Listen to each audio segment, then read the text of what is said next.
বন্ধুগণ, এসআইআরের form fill up নিয়ে আপনাদের মধ্যে অনেক কনফিউশন আছে। তাই আমি আজকে এই এসআইআরের ফর্মটি নিয়ে আপনাদেরকে যত সুন্দরভাবে এবং নিখুঁতভাবে বোঝানো যায় কীভাবে ফর্মটা ফিল আপ হবে সেটা আমি আজ আপনাদের বুঝিয়ে দেওয়ার চেষ্টা করছি। আপনি এখানে দেখুন যে এই যে ফর্মটি, এই ফর্মটি হচ্ছে এসআইআরের ফর্ম। এখানে আপনার উপরে আপনার নাম, এপিক নাম্বার, ঠিকানা, আপনার বিধানসভা এবং আপনার ক্রমিক সংখ্যা, বিধানসভার নাম্বার সমস্ত কিছু থাকবে। এবারে তারপর দেখুন এখানে হচ্ছে একটি কিউআর কোড আছে, এখানে আপনার ছবি আছে। এরপর এই যে ঘরটি ফাঁকা আছে, এখানে আপনাকে একটি সাম্প্রতিক ফটো দিতে হবে এবং সেটা সেই ছবিটা যেন কালার ছবি হয়, কালার পাসপোর্ট ছবি। ব্যাকগ্রাউন্ডটা মনে রাখবেন যেন হোয়াইট হয় বা হালকা কালার হয়। এরপরে দেখুন আমি মেন ফর্মে যাচ্ছি। এই পোর্শনটি ফর্মের এই যে উপরের পোর্শনটি, এখানে আপনার যা কিছু ইনফরমেশন দেবেন সব হচ্ছে 2025-এর ভোটার তালিকা অনুযায়ী। প্রথমে হচ্ছে আপনার জন্ম তারিখ। এখানে কিন্তু লিখবেন না, এখানে লিখবেন না, লিখবেন এখানে, এই জায়গাটাতে লিখবেন, এই জায়গাটাতে জন্ম তারিখ।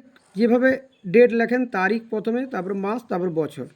এখানে আপনার আধার নাম্বার ঐচ্ছিক, মানে আধার নাম্বার আপনি না দিতেও পারেন, কিন্তু যদি আপনার আধার কার্ড থাকে সেই ক্ষেত্রে আপনি আধার নাম্বারটি দিয়ে দিবেন। আপনার মোবাইল নাম্বার দিবেন, এখানে যে মোবাইলটি অ্যাক্টিভ মোবাইল আছে সেটি দিয়ে দেবেন। পিতার অভিভাবকের নাম, এখানে কিন্তু যিনি ফিল আপ করছেন তার পিতার নাম থাকবে, এবং অনেক ক্ষেত্রে দেখা যায় পিতা না থাকলে যিনি অভিভাবক থাকেন তার অভিভাবকের নামটা দিতে হবে। এখানে পিতার অভিভাবকের যদি এপিক নাম্বার থাকে, সে এপিক নাম্বার, ভোটার কার্ডের যে এপিক নাম্বার সেটি এখানে দিতে হবে। এখানে আছে মায়ের নাম, যিনি ফিল আপ করছেন তার মায়ের নাম এখানে লিখতে হবে। এখানে মায়ের যদি এপিক নাম্বার থাকে সেখানে দিতে হবে। এখানে যদি কোনো ছেলে ফিল আপ করেন, তিনি যদি বিবাহিত হন, সেখানে তার স্ত্রীর নাম লিখবেন এই কলামটিতে। আর যদি কোনো মেয়ে ফিল আপ করেন, তিনি যদি বিবাহিত হন, তার স্বামীর নাম লিখবেন এবং এখানে এপিক নাম্বার দিতে হবে। যদি মানে কোনো ছেলে যদি ফিল আপ করেন তার স্ত্রীর এপিক নাম্বারটি দিতে হবে, আর মেয়ে যদি তার স্বামীর ফিল আপ করেন তাহলে এখানে এপিক নাম্বারটি দিতে হবে। এরপরে এই পোর্শনটা তেমন জটিল নয়, জটিল হচ্ছে এই যে নিচের পোর্শনটা, এই যে এদিক, অর্থাৎ আপনার নিচের যে বাঁ দিকের কলাম আর ডান দিকের কলাম। এই যে বাঁ দিকের কলামটি, এটি যদি আমি 1 নম্বর ধরি, এটি 2 নম্বর কলাম, এটি 3 নম্বর কলাম। তাহলে 2 নম্বর কলামে দেখুন এখানে কি বলছে, সর্বশেষ এসআইআর নির্বাচক তালিকায় থাকা নির্বাচকের বিবরণ। অর্থাৎ আপনার যদি 2002 সালের ভোটার লিস্টে নাম থাকে তাহলে এই কলামটি আপনি ফিল আপ করবেন। আবার বলে দিচ্ছি, 2002-এর ভোটার তালিকায় আপনার নাম থাকলে এই কলামটি আপনি ফিল আপ করার জন্য এলিজিবল। এখানে আপনি আপনার নাম লিখবেন। আবার বলে দিচ্ছি, এই কলামটি আপনাকে 2002-এর ভোটার লিস্ট অনুযায়ী পূরণ করতে হবে। এখানে 2002-এ আপনার যেমন নামটি আছে ভোটার তালিকায় তাতে যদি নামের স্পেলিংয়ে কোনো মিস্টেক থাকে সেই মিস্টেকটিই লিখতে হবে, কোনো কারেকশন করবেন না। এপিক নাম্বারটা দেখবেন অনেকের ক্ষেত্রে বর্তমান এপিক নাম্বার এবং 2002-এর এপিক নাম্বার আলাদা আলাদা হয়। সেক্ষেত্রে আপনি কিন্তু 2002-এর ভোটার লিস্ট অনুযায়ী এপিক নাম্বারটি দেবেন। এখানে আত্মীয়ের নাম বলতে ভোটার তালিকায় দেখবেন আপনার পাশে যার নাম আছে, আপনার যদি বাবার নাম থাকে বাবার নাম দেবেন, মায়ের নাম থাকলে মায়ের নাম, যার নাম থাকবে সেখানে 2002-এর ভোটার লিস্টে সেই নামটি লিখবেন। এবারে সম্পর্ক, যদি বাবার নাম লেখেন তাহলে ফাদার লিখবেন বা বাবা লিখবেন, মায়ের নাম বলে মাদার, আর স্বামীর নাম থাকলে স্বামীর নাম দেবে, সম্পর্কটা হাজব্যান্ড। জেলা, আপনার রাজ্যের নাম, রাজ্য অর্থাৎ আমাদের ওয়েস্ট বেঙ্গল। এই জায়গাটা ভীষণ ভাইটাল। বিধানসভা ক্ষেত্রের নাম, আপনি যে বিধানসভার ভোটার এখানে সেই বিধানসভার নামটি আপনাকে লিখতে হবে। এরপর দেখুন বিধানসভা ক্ষেত্রের নাম্বার, অংশ নাম্বার, ক্রমিক নাম্বার। এগুলো সবই আপনাদের 2002 সালের ভোটার লিস্ট অনুসারে ফিল আপ করতে হবে। অনেকে দেখবেন হয়তো এই নাম্বারগুলি 2025-এ পরিবর্তন হয়েছে, আপনাদের কিন্তু ওই 2002 সালের ভোটার লিস্ট অনুসারেই এগুলিকে ফিল আপ করতে হবে, 2025 সালের ভোটার লিস্ট অনুসারে নয় কিন্তু, এটা মনে রাখবেন। চলে আসি 3য় নম্বর কলামে।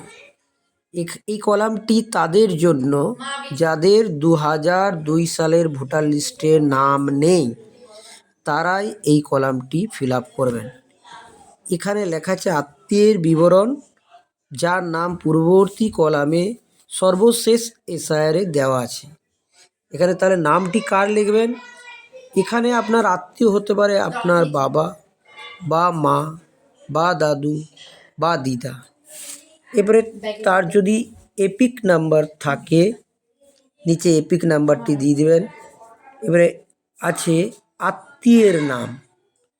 এবারে দেখুন, এরপর আমরা চলে আসি আত্মীয়ের নাম। আত্মীয় এখানে কে? আপনি যার নামটি দিলেন 2002 সালের ভোটার লিস্টে তার নামের পাশে যার নাম আছে সেই আত্মীয়। ধরুন আপনি বাবার নাম দিলেন, বাবার নামের পাশে দাদুর নাম আছে, তাহলে দাদু হবে আত্মীয়।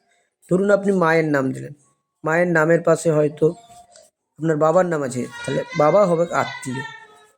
ধরুন আপনি দাদুর নাম দিলেন, দাদুর নামের পাশে হয়তো দাদুর বাবার নাম আছে, তিনিই হবে তার আত্মীয়। এবং এই যে সম্পর্কটি হচ্ছে এখানে আপনার সাথে ওনার সম্পর্কে কোনো কিছু এখানে লেখা যাবে না। এই কলামটা এই জন্য নয়, এখানে কলামটা হচ্ছে আপনি যার নাম লিখেছেন এবং তার আত্মীয়, তাদের মধ্যে যা সম্পর্ক আছে। ধরুন বাবার নাম লিখেছেন এবং দাদুর নাম লিখেছেন, তাহলে দাদুর সাথে বাবার সম্পর্ক বা বাবার সাথে দাদুর ফাদার বাবা, এইভাবে লিখতে হবে। তারপরে জেলা, যা জেলা, রাজ্যের নাম পশ্চিমবঙ্গ, বিধানসভা ক্ষেত্রের নাম এবং অংশ নম্বর, ক্রমিক সংখ্যা সবই 2002 সালের ভোটার লিস্ট অনুসারে আপনাদের ফিল আপ করতে হবে। এইটি ভালো করে মাথায় রাখবেন, 2002 সালের ভোটার লিস্ট অনুসারে। পুরোটা আপনি বাংলাতেও করতে পারেন আর ইংরেজিতেও করতে পারেন। আবার বাংলাতে যদি ফিল আপ করেন, কিন্তু নাম্বারগুলো এপিক নাম্বার, মোবাইল নাম্বার, জন্ম তারিখ এগুলো কিন্তু ইংরেজিতেই দিবেন। বাস, এরপরেও যদি কোনো কনফিউশন থাকে আপনারা আমাকে কমেন্টে জানাতে পারেন।